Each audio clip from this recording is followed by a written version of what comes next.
How you doing, guys? You're here with me, Lionxv, and today we are going on a tour, a virtual tour of the International Space Station. Now, I've only just seen this on Vive. I didn't really realise there's a lot more VR games on the Vive ports than there is on Steam, which surprised me. There's a lot different free games on one than the other, for example. So I found this and I thought, I want to see the space station. It's one of those things that I've always admired. We've got people orbiting the Earth, you know, constantly. I want to see it. So let's go and have a look. Oh, shit, that's cool. Look at all the thermal, insulating shit. I feel very small. Oh,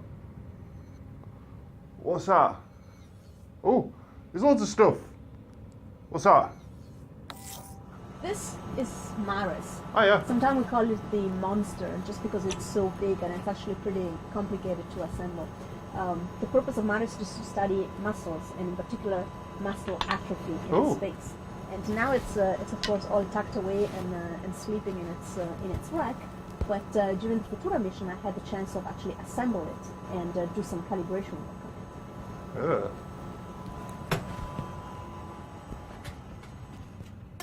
Could you not cut that end bit off, guys, where she's floating her ass off out the fucking way? No? Never mind. It's fine. So that sees how much we're fucking their body up by not using the muscles as much. That's cool. I like that. What have we got here? Laptops. There's a few things that you can find everywhere on the space station. Velcro for one thing, or bungees, or grating, or seat racks. They're installed everywhere on all of our racks, and they allow us to attach things that are useful for us to live and work up here. For one thing, handrails. Handrails are everywhere, and we use them, of course, to hang on to, or a lot of times to put our feet under, so we have our hands free to work. There are different types of interface with the seat rack. This is actually my favorite one, because it's really easy. You just have to press on this side, and it pops out and it engages. So to attach it, we push this back in, both sides, of course, and then we align it, and engage it. Cool. And it's ready to go. So now I can put handrails anywhere, just to get slide around. my feet under, and they're nice and secure, and I can work with my hands. Or some people find it more comfortable to use foot restraints like this one. Oh. Oh, so you put them on top? It's really simple. That's clever. And then again, you can slide your feet in. You should have tied them up first. Second Floated one, away and then now. I can work with my hands. Huh, that's cool. Or I thought about what we're there's talking many about. other things you can attach. Ooh, she has different accessories. On a handle, for example, a bracket, like this one. For your GoPro, yeah? It attaches very easily and quickly. And for example, on a bracket, I was right. camera. Not exactly, but I'm pretty much right. And I Oh, can take a picture of it. that's awesome.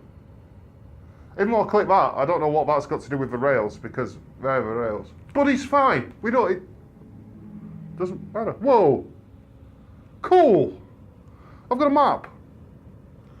All right, let's check out what that doohickey is. That looks dangerous. This is BioLab, Oh. a science park here in Columbus which is dedicated to life sciences. It has a built-in microscope, a centrifuge with 2 rotors in here. Oh. Over there, 2 temperature-controlled units where we can keep samples at a controlled temperature. That looks weird as and hell. here behind this cover, That looks like it's put there a after. glove box. Slide it out for you. Is that just a picture of... No, that's not a picture of one. Okay. Oh no, she's not it. It's real. Basically, a glove box allows you How weird to does that put look? your hands inside this volume, but using gloves that are built in, and that way you can manipulate samples that could be dangerous and should not come in contact with the atmosphere of the station. Ah. Alien life. That's what that's for, isn't And I it? worked quite a lot on BioLab during the Futura mission as part of the experiment Triple Looks. Cool.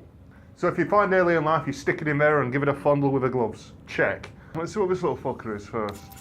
Hi, my name is Paxi. I'm an explorer from another planet. I parked my spaceship in orbit and parachuted down to Earth to meet you. No, you fucking didn't, because you're on the space station, dick.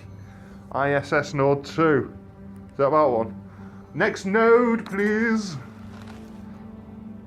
Wow, is that all the luggage? Whoa, there's a lot of cameras and shit. Was I just in there? No, ISS Destiny. There's some foot clamps. How big are those fuckers? Right, what's that? Looks like for your hand. This is an MWA, a maintenance work area. Ah. We have 2 of those. There is this one on the That's what they're starboard wall for. of node 2, and then there is one on the opposite wall over there. Oh yeah. We use MWAs typically to do complex science or maintenance work where, you know, it's lengthy, it's complex. We want a nice work environment. We want to be able to secure this equipment. We want nothing to be floating away. Cable ties. This is the stored Sharpies. position of the MWA. It's tucked against the wall, so it's out of the way. If we have to work on it, probably we want to deploy it, to raise it up to a more comfortable angle. You could secure it, for example, here. Most likely, you would want to bring it up a little bit, so it's more like a table. Why? If there's no gravity. And then let's say I have a piece of equipment I want to work on and I want to secure it here. One option is bungees.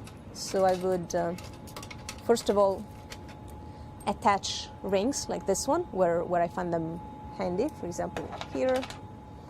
And then a second one over there, for example. And then a bungee between the 2. And then I could secure, for example, this if I had to do some work on it. We also use this general Cool. area to keep stuff that we use all the time. We want it handy. We don't want to have it to put it away all the time. For example, That's right. Sharpies, stopwatch, flashlights, Leatherman tool, clips, Velcro tabs. Velcro is very important when stuff floats. So if you find something that doesn't have Velcro, you can quickly put a Velcro tab on it, and then it's easy to attach to a wall or the ceiling or floor. Brake coat.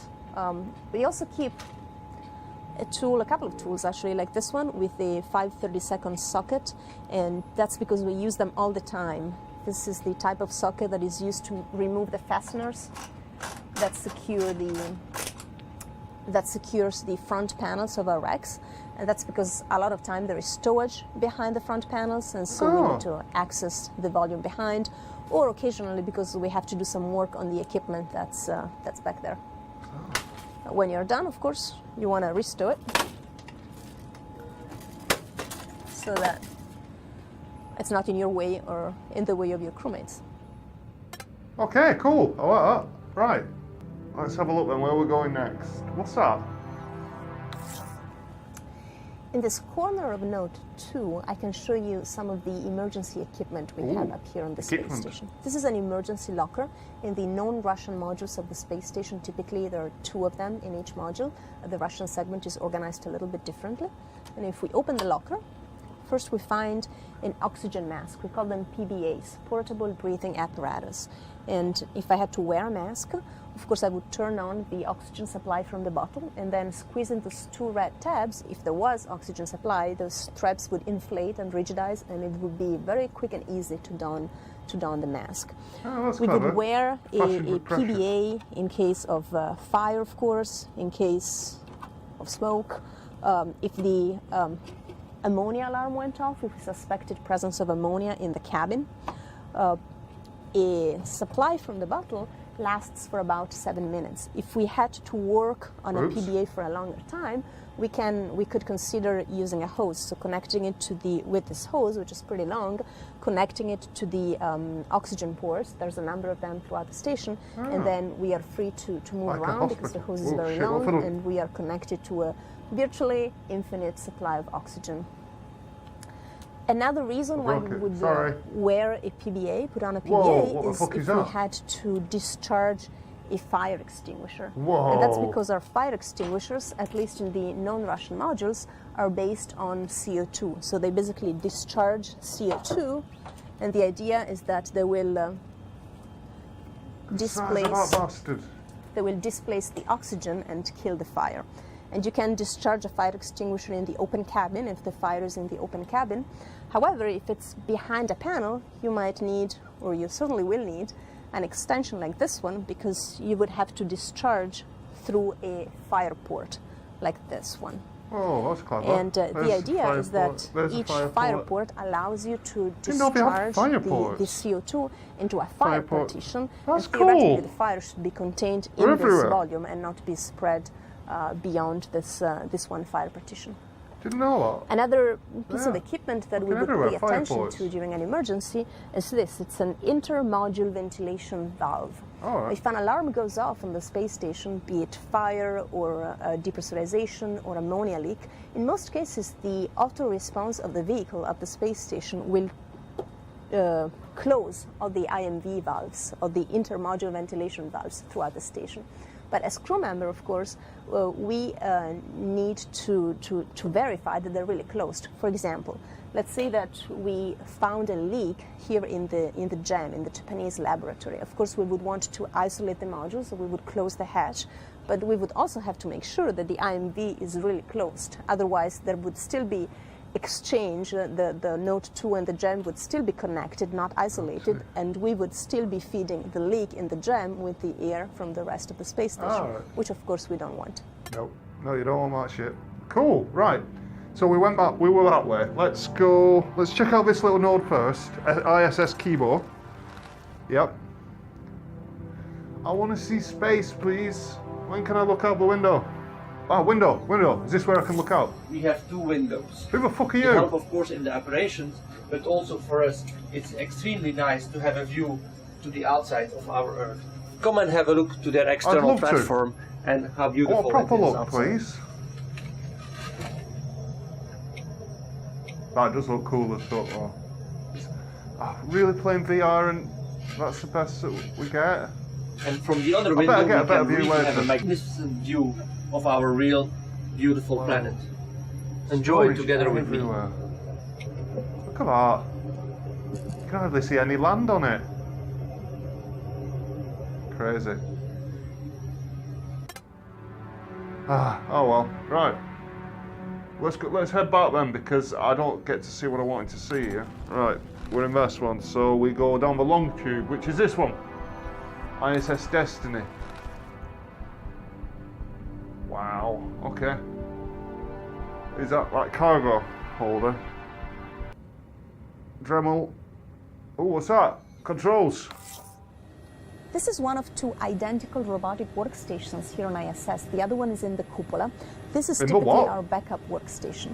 From a robotic workstation, of course, you can fly the arm, which means that you can operate and control the SSRMS, the big robotic arm that is outside the station. We use it, for example, to capture visiting vehicles that bring us cargo, or to support extravehicular activities, or sometimes even to move a big thing, like an entire module of the space station from one location to another. Recently, we used the arm to move PMM. Sometimes we fly it manually, especially for support of extravehicular activities or move whole sections capture. of a fucking space station. In this case, we use the hand controllers. This is the translational hand controller. So x-axis, y-axis, z-axis. And this is our rotational hand controller. Pitch, roll, and yaw. Whoa. Of course, I can move the hand controllers and nothing happens right now because, as you can see here on the control page of the SSRMS, the arm is off. To give us situational awareness of what's going on outside, we have cameras, and we can route several cameras that are outside of the space station, mainly on the truss, to any one of these three monitors. So you can have a different views. That's cool. And to do camera routing, zooming in, zooming out, panning, tilting, we use this control panel. It also contains a lot of controls for the arm itself. For example, very important, the safing switch. If something is happening that is not supposed to, you can safe the arm and everything stops. Cool. What's that?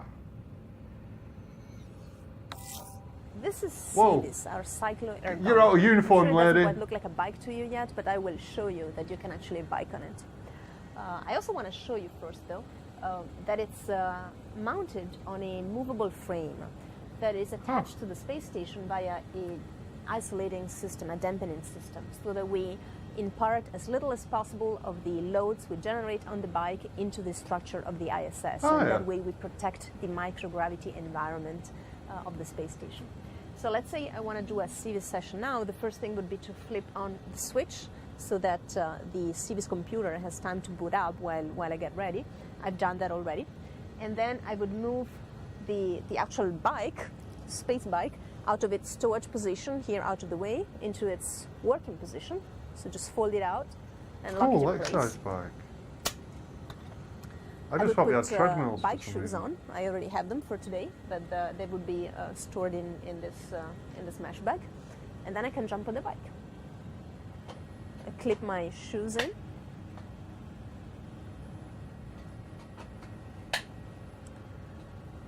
I can use the strap to help me stay in place, although you do also need to hold on with your hands. And then I rotate the CVIS control panel in a comfortable position for me. I select my protocol, and then I'm ready to bike. Oh, you move up. Cool, didn't know we had bikes. Right, what's that? It's a hatch of some kind. This sort of table is permanently deployed at this location here in the lab and is used as a restraint system in case we had to administer somebody's CPR, cardiopulmonary resuscitation. And that, of course, would be a pretty bad medical emergency. With symbols. They're just spinal boards, equivalent of spinal boards that you can strap people onto. That's easy, with symbols. Next, node 1. Yes. We're in node 1. Oh, is that Earth? I can see it, kind of. I want a better view, please. Oh, what's it? Are they astronauts? Oh, people. Hi, people. Who are you? I haven't seen you yet.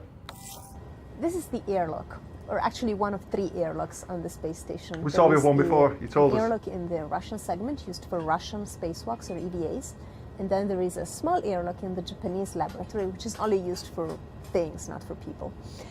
This is the airlock from which we do spacewalks or EVAs in the NASA suit, which is the EMU. You can see 2 EMUs here, which are ready on the donning station. This is where spacewalkers would put them on. This larger volume is called equipment lock, and all of the pre-EVA, post-EVA operations happen here. Also a lot of work leading up to an EVA, maintenance work on the suits, everything happens in this volume, the equipment lock. You see a smaller volume over there, that is the crew lock. And of course that can be separated from the equipment lock by its dedicated hatch.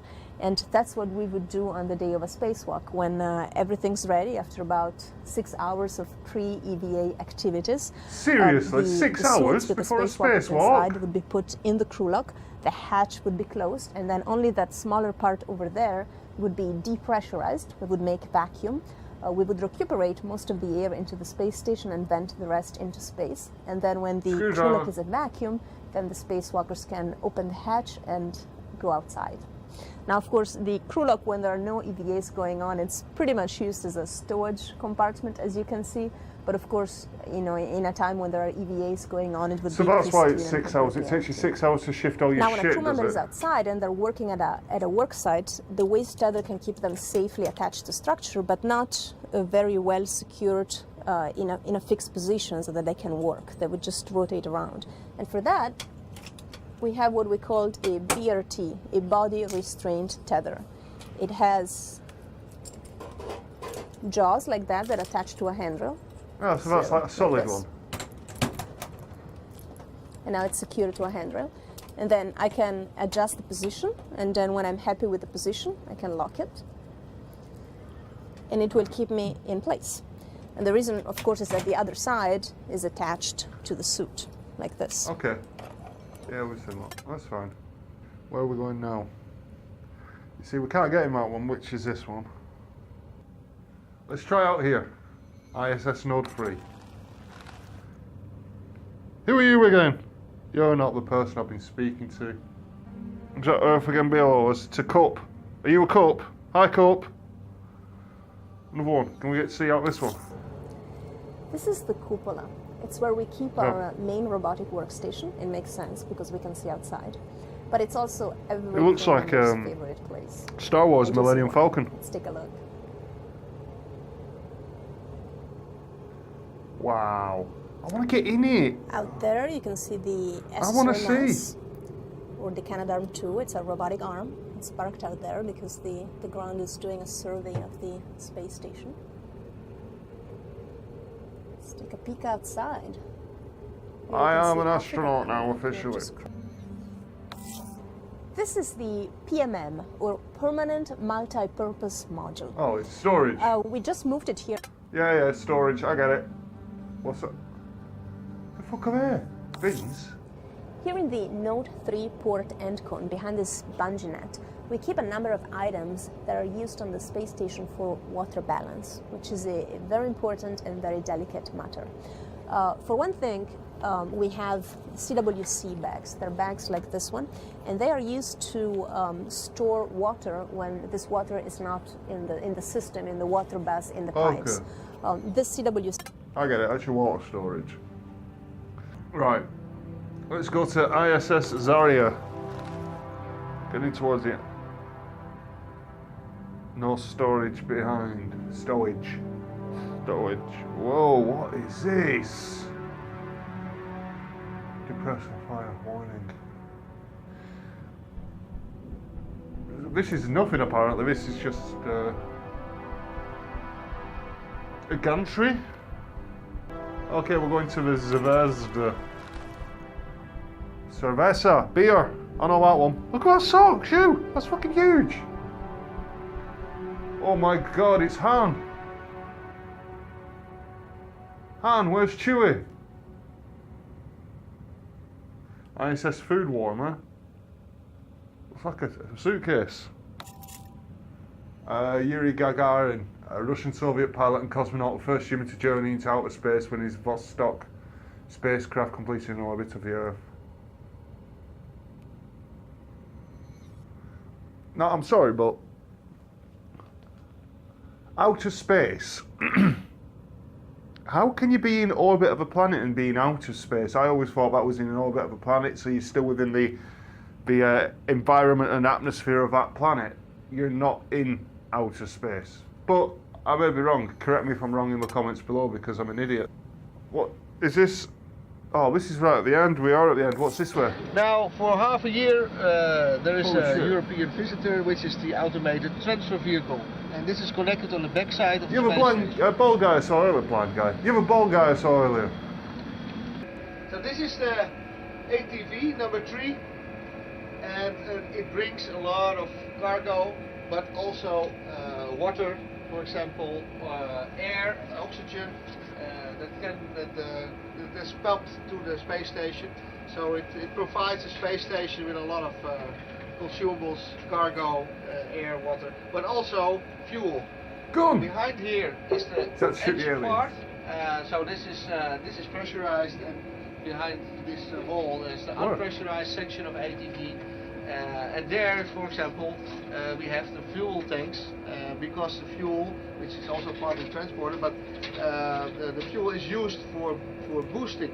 So we have Progress, the Russian cargo ship, for fueling the engines of the space station and for boosting.